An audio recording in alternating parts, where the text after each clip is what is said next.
2 اور 2 4 کی طرح کلیئر ہو جائے گا. سمجھتے ہو کہ نہیں سمجھتے؟ تو اصل تفصیلی بیان تو میرا وہ ہے, کئی سال پہلے ہوا تھا, میرا خیال ہے 2013 یا 12 میں ہوا تھا وہ بیان, آڈیو بیان ہے وہ تو آپ سن لیں پورے ایک ایک سند حوالوں کے ساتھ, کہ اس میں آپ کو پتہ چلے گا یہ 15 شعبان کی اسلام میں حیثیت کیا ہے. اس کا 2 منٹ میں خلاصہ پیش کر دیتا ہوں. پہلی بات, قبرستان جانا کسی صحیح حدیث سے ثابت نہیں ہے. ایک روایت ہے سند کے لحاظ سے انتہائی کمزور, اور اگر مان لیا جائے تو زندگی میں ایک دفعہ. ہمارے ہاں ہر سال جایا جاتا ہے, اور وہ بھی نبی چپکے سے گئے. ہمارے ہاں جتھوں کی شکل میں جایا جاتا ہے. تو یہ ساری بدعات ہیں. سمجھ میں آ رہی ہے بات؟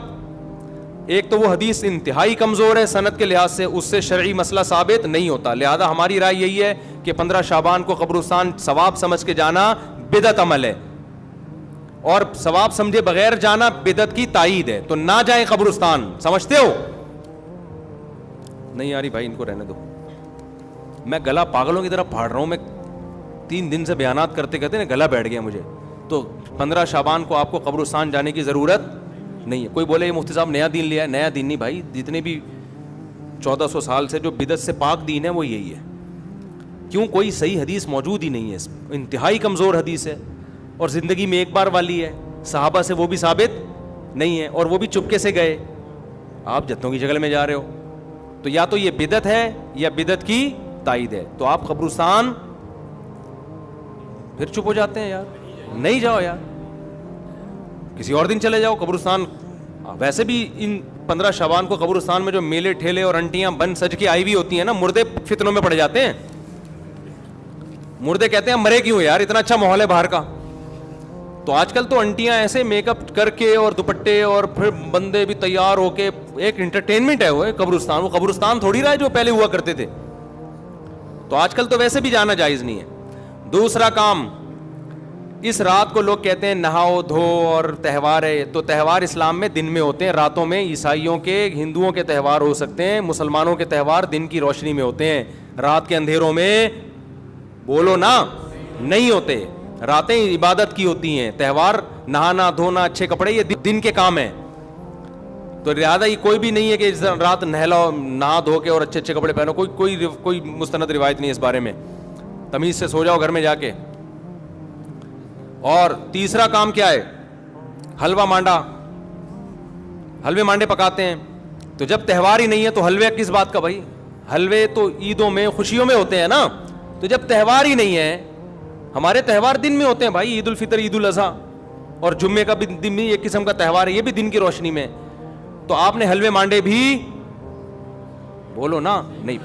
پھر اس رات کو تقدیر کے فیصلے ہوتے ہیں. قرآن میں صاف طور پر ہے کہ وہ لیلۃ القدر میں ہوتے ہیں, اور ہم نے قرآن بھی کب نازل کیا؟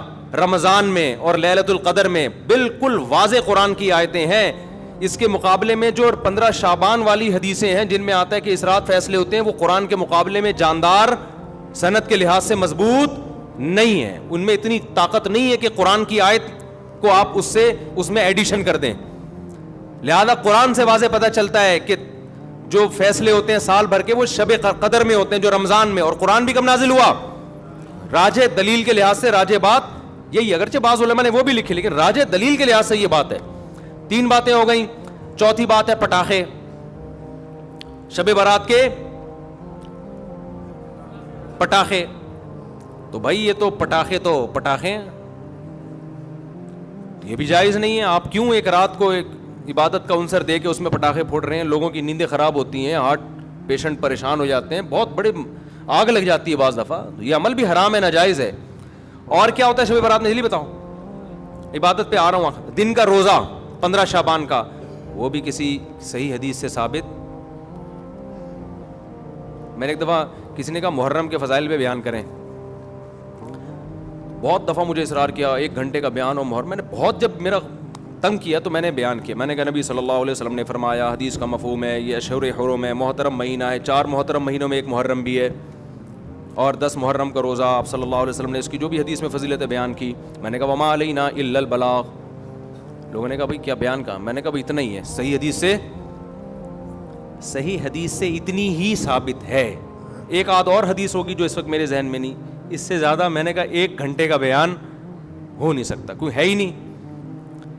تو آپ کی مرضی کی باتیں ہم نہیں کریں گے, ہم وہ باتیں کریں گے جو اللہ اس کے رسول صلی اللہ علیہ وسلم نے جس طرح بیان کی. خطابت کے جوہر دکھانے کے لیے تو 6 گھنٹے کا بھی بیان ہو سکتا ہے, لیکن اگر آپ نے وہ بات کرنی ہے جو اللہ کے رسول نے بتائی ہے تو جتنی بتائی ہے اتنی ہی آپ کو پارسل کرنی پڑے گی. اپنی طرف سے پارسل کرنے کا ہمارے پاس انتظام, ہم کمپنی ہوتا ہے نا, بعض کمپنی ہے پیک کر کے دے رہی ہوتی ہیں, وہ KFC والوں کے, وہ کہتے ہیں وہ جو کمپنی کی پیکنگ ہے وہ ہم آپ کو دیں گے, اپنا شاپر ہمارا الگ تھیلے میں رکھا ہوا ہے, ٹھیک ہے نا, اس کے لیے الگ آرڈر دینا پڑے گا آپ کو.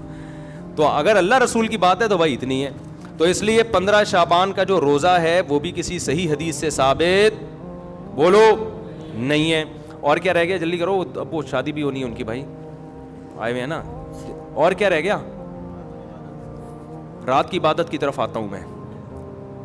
اور بھی اور کچھ ہے, بس یہی ہے نا. پٹاخہ, قبرستان. پٹاخہ جب بھی بولتا ہوں, میری چھوٹی بچی ہے نا بڑی شرارتی, اس کا پٹاخی کہتا ہوں میں اس کو, ایسے پٹاخے کی طرح نا پھدکتی رہتی ہے ایسے. تو بچے بڑے اٹریکٹیو ہوتے ہیں یار, گھر میں بچے ہوا رکھا کرو, بچے گھر میں رونق ہوتی ہے. تو ایسے وہ اس کے ہوتے ہوئے شب برات کے پٹاخوں کی ضرورت ہی نہیں ہے ہمیں. تو ایسے بچے ہوتے ہیں نا, ایسے کھیل رہے ہوتے ہیں, کلابازیاں, چھوٹے 2-2.5 سال کے بچے. ہم تو بچوں کو دیکھ کے دل چاہتا ہی نہیں کہ یہ بڑے ہوں, چھوٹے زیادہ اچھے ہوتے ہیں. تو پٹاخہ یہ ناجائز ہے. حلوے مانڈے, میٹھا ویسے ہی اسلام میں کم ہے یار, تم میٹھے پھوڑ کے اپنے آپ کو.